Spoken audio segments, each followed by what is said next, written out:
I stay. I don't get in a plane, I get in a car and probably, well, if you're South Carolina drivers, get harassed by you all the way back to Columbia.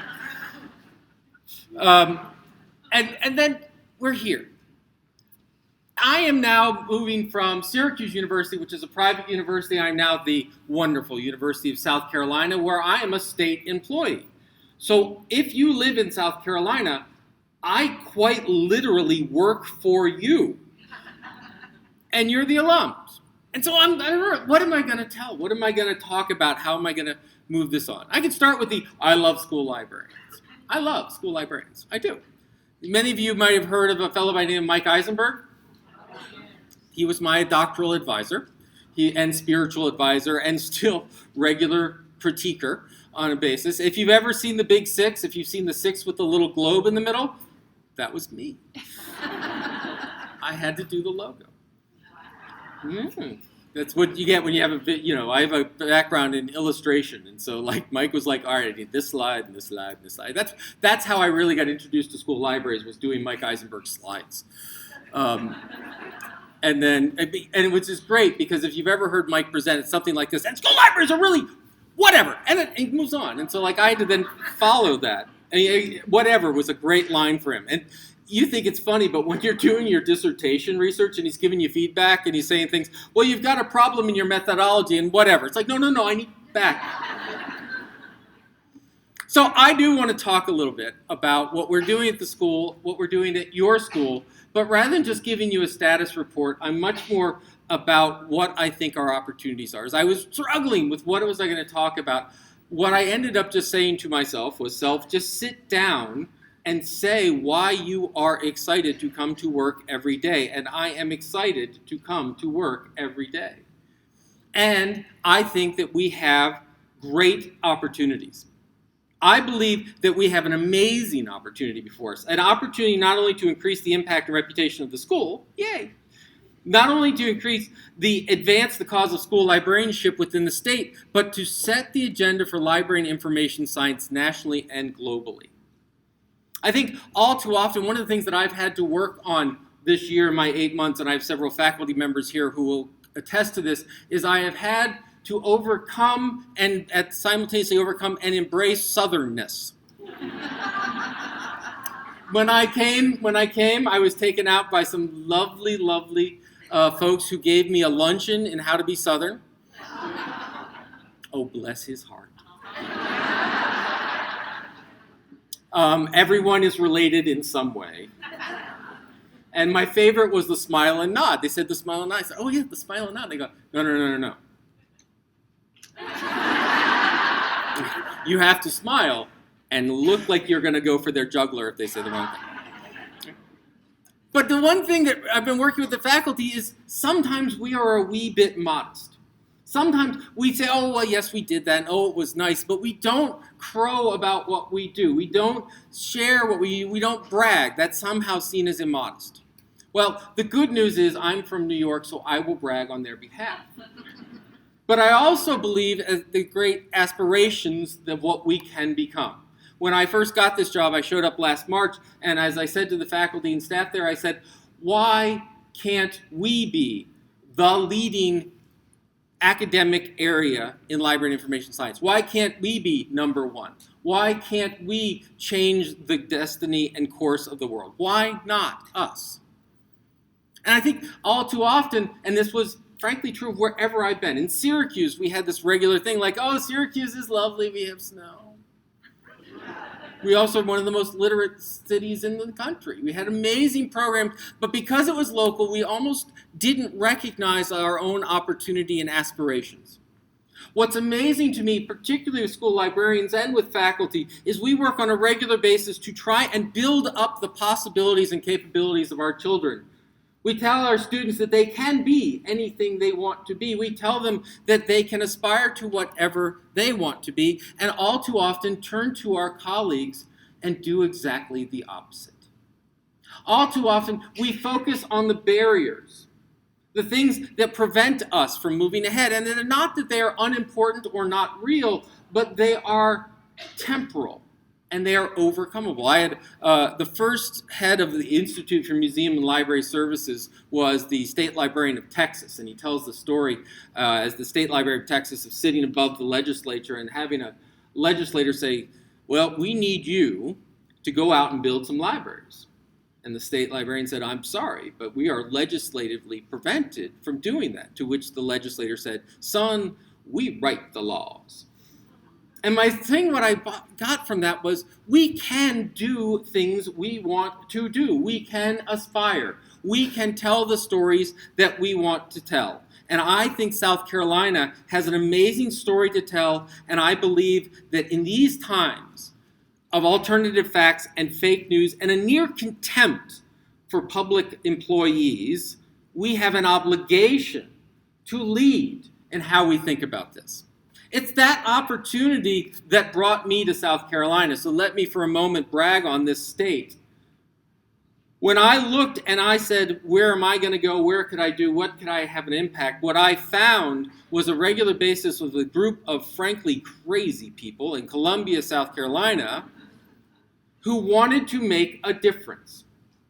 I found a group in South Carolina that through good scholarship and research found that there's a literacy problem in a primarily rural state of South Carolina, but rather than simply sitting back and documenting and writing about the corridor of shame, they, by God, bought a bus, threw a really kick-ass chicken on it, a bunch of undergraduates and athletes, and drove to the poorest schools and corners of this state, where they read to them and they showed them through literacy and through reading, you can go to college, you can play sports, you can aspire. That idea that it's not an obligation of academia simply to reflect and document and walk away, but to make a difference is what brought me here. It's what brought me here when I looked at scholars who were quickly looking at the use of graphic novels in libraries. And they didn't. Karen Gavigan, thank you very much. And I should recognize Kim Jeffcoat, who, by the way, smiles and nods amazingly for Cocky's Reading Express. When Karen Gavigan and Kendra Albright and the folks looked at how they could use graphic novels in libraries, in the classroom, they didn't just stop there and do a survey. They went into and worked with incarcerated gang members to develop and create their own graphic novel to fight the scourge of AIDS. That idea that we have an obligation to make a change and be different is what drew me here. I see it in Heather Moorfield-Lang's work, not simply to look at makerspaces, but to do professional development around makerspaces. I see it in Jerry Solomon's work to not simply look at a portfolio, but to work with students to get them placed in the most amazing libraries so they have hands-on experiences. I've seen this in our doctoral students like April Dawkins, who is going to an all-right school at the University of North Carolina, Greensboro.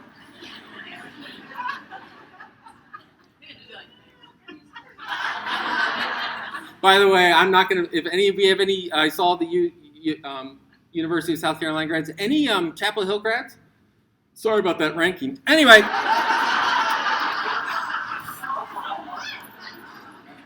We know what the progressive Carolina is. We got it. When I look at what we do and how we go about making this, we look at making a change.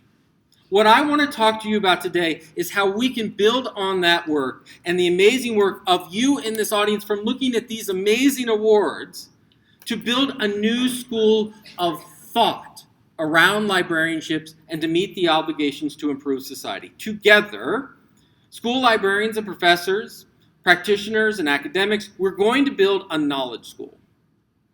We are going to transform a library science school in Columbia to a school of thought that influences the world globally. And how are we going to do it? I'm glad you asked.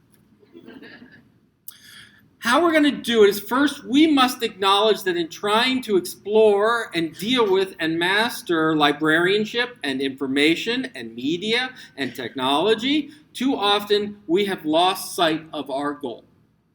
our ultimate mission to improve society, to help our communities make smarter decisions. I asked you to recall the optimism and idealism in the rise of the internet. Now, some of you, unfortunately, are too young. Some of us are, unfortunately, not too young. But if you remember this, as, by the way, the cutting edge, right? And if you ever remember as the beginning of every class, or as my favorite, as one of my favorite quotes was, the internet's a great technology that never works in public. I can only imagine, you're there in 1994 and you've got the LCD projector thing that goes on the overhead projector, and you pull out your laptop and it's like, well, it worked last night, damn it, and do I have to dial 9? But why did we do that? What crazy thing were we thinking about? What did we see in Yahoo that made us go, boy, something interesting could happen? With the rise of the internet, we were dreaming before there was an iPhone, before there were apps, before there was wireless access, when the dream was that maybe someday we could do this from our own homes. We saw an opportunity. We had this amazing option that said, we can bring the world into our classrooms and our classrooms out to the world. We can live stream CNN into our social studies classes, and we can have our children do immersion language training with students in France and China and Spain. We looked at this and we said, my God, imagine how we can transform our schools, how we can transform our civic life, how we can change it. And we were excited. And we got really, really excited about this. And when we thought about it, when we looked at this, and when we looked at the opportunity, we didn't look at the internet as a way to do online high-stakes testing. We did not see the World Wide Web as the new mechanism for parents to keep up accountability of their children on a regular basis. We did not look at technology as a way of putting RFID tags around our children so we could track them from room to room. We did not look at this as a way of filtering the world. We looked at the opportunities. And what happened? What happened, and by the way, this is very much what happened in academia. This is very much my confession. What happened was the glitz and the glamour and the toys and the clicks took us away from what we got optimistic about. At Library Science, we had trained people to work in an institution. Now we had information science where we were no longer confined by our institutions and organizations. And yet we forgot that this was all about learning and people and not about stuff and bits and data. What we realized is we created an opportunistic world where we recall the days when textbooks were going to vanish. Right? And students would be citizen scientists contributing to global data collection. Remember the near utopian belief that online information would recharge democracy itself, where citizens would seek out and investigate candidates, keep tabs on elected officials, and communities could make more informed choices about policy. Remember that? Remember when the internet was there so that we could make informed decisions? And what happened? Now, we may laugh and we may sit here and talk about filter bubbles and how people no longer talk to each other and civic incivility. But what happened was exactly what we wanted to happen. It just didn't turn out the way we thought it was going to turn out. If you look at this past election, if you look at what happened in our democracy, if you look at Brexit in the UK, if you look across this, what did not happen was ignorance making decisions. It is way too easy for people to look at the xenophobia, to look at the idea of racism, to look at all the negative bad things that occurred and said, oh, the gullible, horrible people were sucked in by fake news. That's not what happened. What happened was the xenophobes and the racists and people found the tools to go and find others and to build common cause. What happened was when we brought the internet into the world, we brought its darkness as well. In our attempts at utopia, when we looked at what we could be, we did not think about cyberbullying. We did not think about cyber stalking. We did not think about anonymous trolling. And yet, the tools that we created, we academics, we scholars, we librarians, we information scientists, we created a playbook that allowed and facilitated what happened in the past 3 years in this culture. If you look at the Information Science Journal, if you look at something like the CRAP test, lovely. It helps our people determine what's crap. It also helps people who want to share lies make it look authoritative. What happened was we built the filter bubble. We built the echo chambers. Remember when we used to talk about information overload? Have you heard anyone talk about information overload seriously? A few of you. But ultimately what's happened is we say it's no longer about too much information. It's the fact that it's all about one view, one stream that divides us. We asked for that. We looked and we built that into our search engines. We built that into our social media. As we talked about people going online, they went online. What happened was when we built this, when we created this schema, what we did not put out with our knowledge, with our information, with our tools, you're all looking at me like, please, David, stop yelling at me. Because it does get better, is we forgot to take our principles and our values with us. What we have seen in information science programs, when academics like me, when directors show up and we say, we love librarians, we would turn around and we would look for what the National Science Foundation was funding. We would look at what was the latest thing that we could get in with Microsoft, that we could talk to Google. And in doing so, we helped create data systems that watch us, surveil us, and not help us run a better democracy, but run better businesses. Target advertising. What happened is the core values that we live every day, intellectual freedom, about learning, have gotten too often sidelined in the light of what's the next technology, what's the next thing we can do. The core values of us helping and saving the world, the thing that brought most of us into this field of loving service, is too often lost among the discussions of bits and terabytes and data algorithms and data mining. And by God, it is time to bring it back. And so what we are about to do, what you and I are going to do together, is we are going to build the knowledge school. It is time for us to correct this error. You and I are going to build a knowledge school, and we're going to do it in South Carolina, and the rest of the world is going to have to catch up to us. Our first step is to build a team. At the School of Library and Information Science, we already have a great team. We're making it better. So we've mentioned Heather, and we've mentioned Karen, and we've mentioned Kim, and we've mentioned April. And today, I would like to announce very proudly that Lucy Santos Green will be joining the faculty this summer.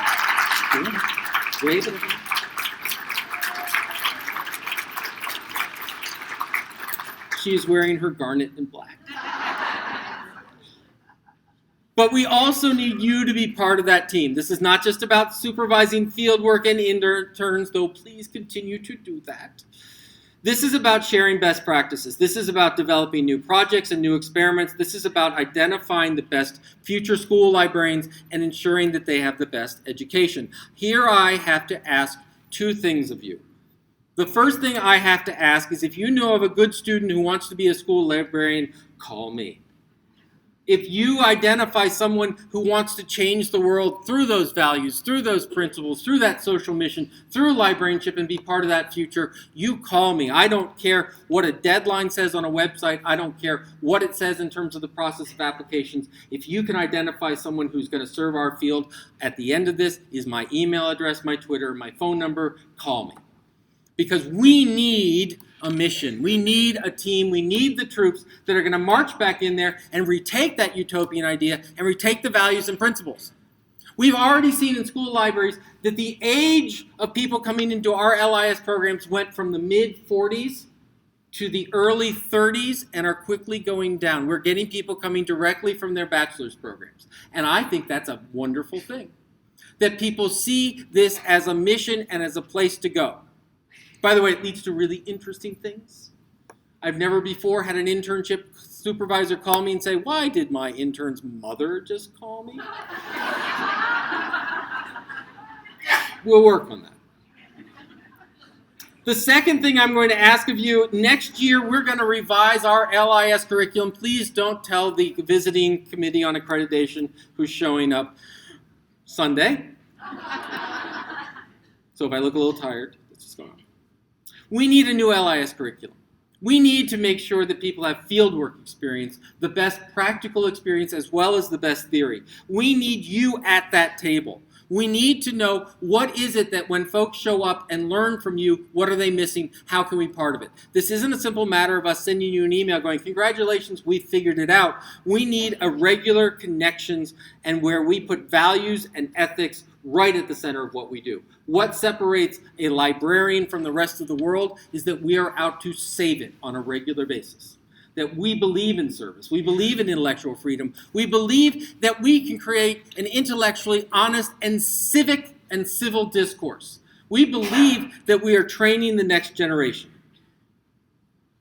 Our next step in building the knowledge school is to realize that we cannot do it alone.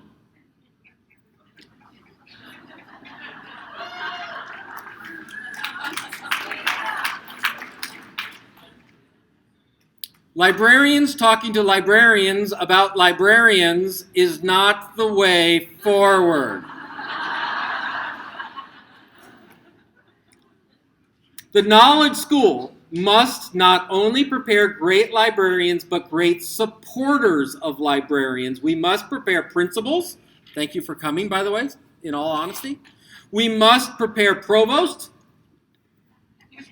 We must prepare mayors and board members. I was talking to a school librarian up in Syracuse, and they said the average age of a school board in New York, I'm learning about South Carolina, and I'm sure it's completely different, is frankly in the mid to upper 50s.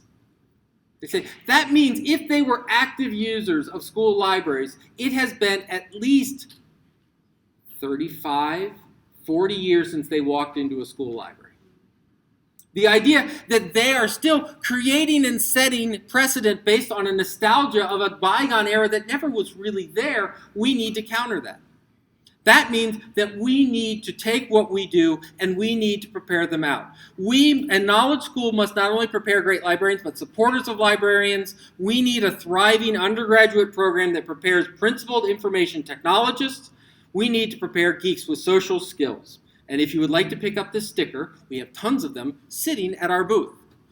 But we need more than that. You know who these people are. You know who these geeks with social skills are. They're in your libraries today. They're the ones who come in and they love technology and they love the apps, but they're not really interested in doing calculus algorithms all the day. But the only thing they can format in their mind is, I guess that's computer science because I like computers. No. You want to make things better. You want to have a service obligation. You want to work in industry, but in government, not-for-profits and NGOs, and in libraries. We need you to reach out and recruit for us. We need you to look at the Geeks with Social Skills stickers and say, this is what else I need. This morning we did a panel talking about what school librarians and professors and academic librarians need to know. And one of the things that we pledged to do out of the end of this is to give everyone here the one-page marketing system that says, this is what a college student needs to know about information literacy in these disciplines, and this is why your school librarians need your support in delivering this, not on an off basis, not in between testing, but on a regular basis. We're going to do that. What else do you need? What else do you need? Do you need posters? We got posters. Do you need flyers? Do you need us to come out? Do you need on a regular basis for us to come and talk? We've got the crazy chicken and a bus. We're all for this, folks. Because what I want you to do is not recruit for me, I want you to recruit for us. What does that curriculum look like? How do they learn those things? What can we do in high school? How can we ensure that this is the degree that we need? How can we ensure that there are jobs for these folks? How can we work with industry on a regular basis? We know that, for example, Boeing is really excited to come and get cheaper labor in South Carolina, and when they get here, they realize they're not ready for high-tech manufacturing.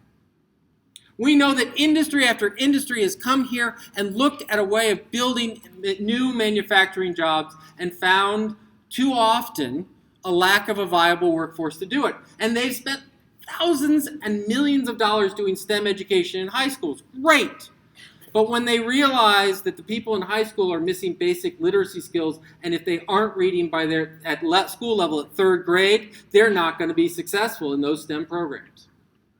We need to do those studies. We need to make that connection. We need to create the literacy and work with College of Educations. I have a pledge from our new Dean of College of Education that we're going to sit pre-service educators and librarians and pre-service administrators in the same room as a requirement so that they know what we are and what we do, and we can stop just talking about it.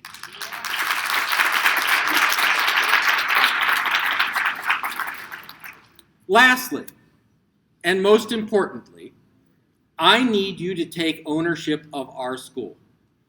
When I give these keynotes and I give my little wonderful self-deprecating humor and all this kind of stuff, I always talk about participation, that the future of libraries, a school library, an academic library, a public library, a medical library, is co-ownership with the community, that we are of the community.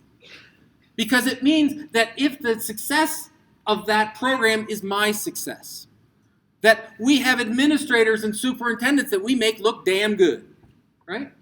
We need that ownership. Same for this school. Every one of those hands that went up at alumni, by the way, at 3:15 in Studio 220, we will be having our tea.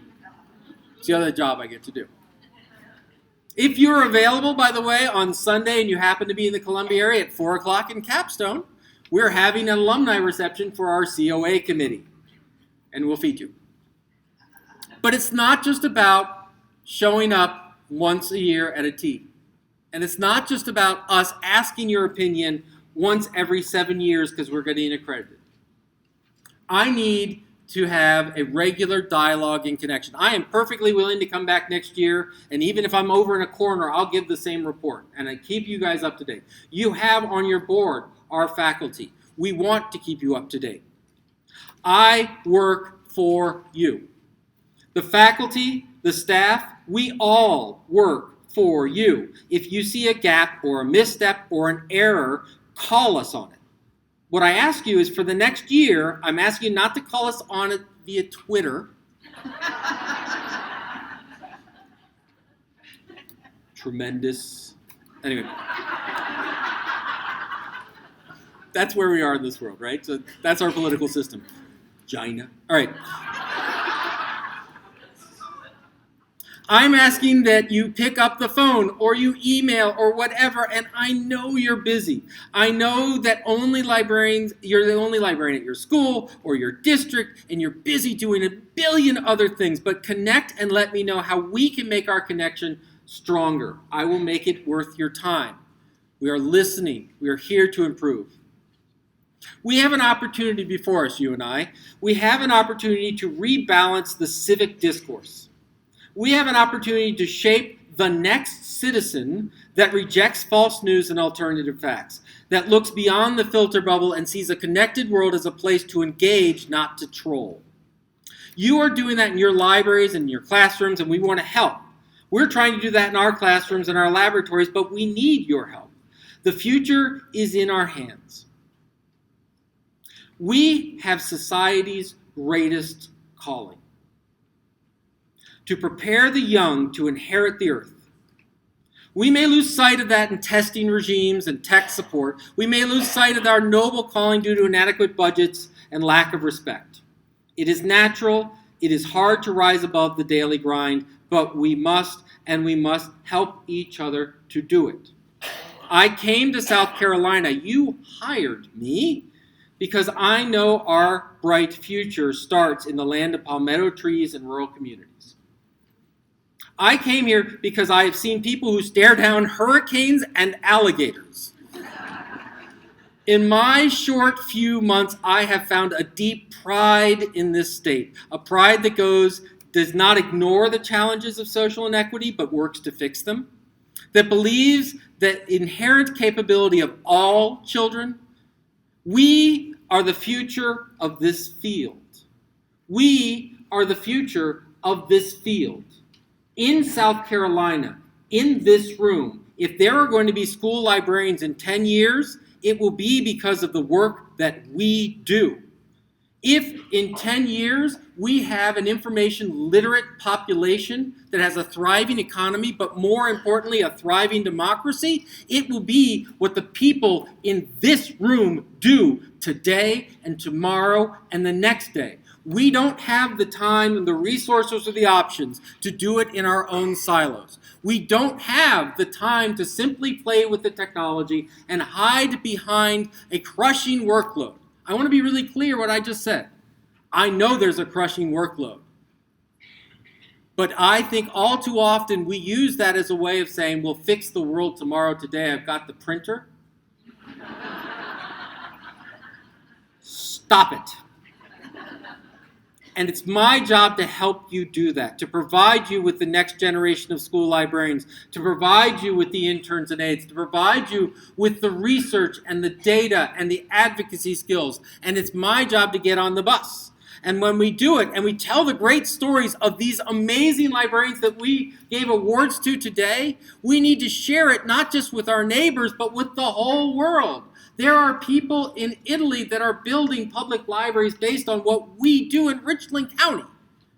There are school librarians all around the world that envy what we have. And I know you may not see it as enviable, but it is.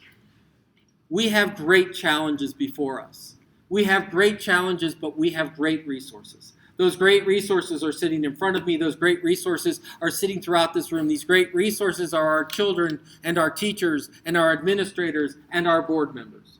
We are here to make the world a better place. We are the right profession to do it. We will do it with our values. We will do it with our skills. We will do it on a regular basis. And we will do it not because it is something that is assigned to us, but because it is our mission to do it. Ladies and gentlemen, I thank you very much for having me today, and I welcome the mission ahead. Thank you.